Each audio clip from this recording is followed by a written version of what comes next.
vamos ter agora também, vamos fazer uma outra música, bastante conhecida de vocês também. E nós vamos ter um convidado muito especial para cantar essa música com a gente, né? Eu gostaria também que vocês prestassem atenção, né? É uma música muito bonita, de um figuraça que já se foi, e que vocês também vão poder cantar junto com a gente. Mas, vamos começar? Eu sei, cadê ele? Por favor, eu queria chamar aqui o Jonas, o nosso querido Modesto.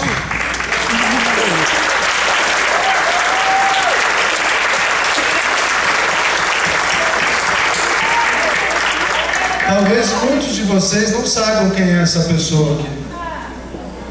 A maioria acho que sabe, mas muitos não sabem. Está sem uniforme hoje, né?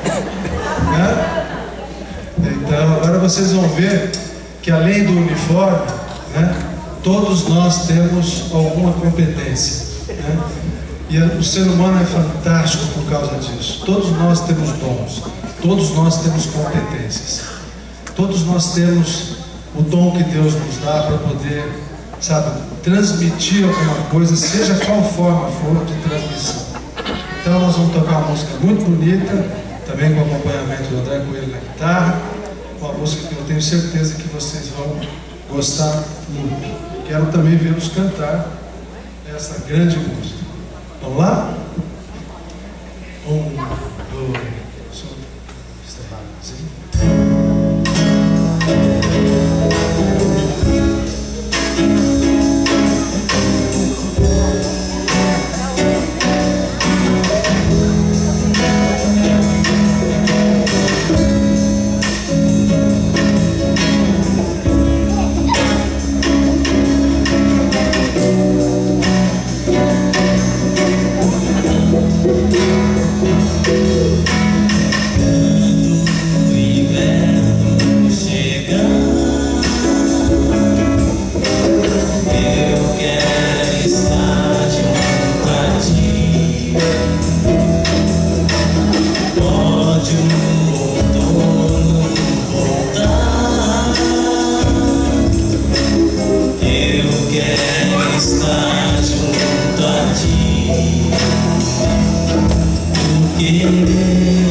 primavera.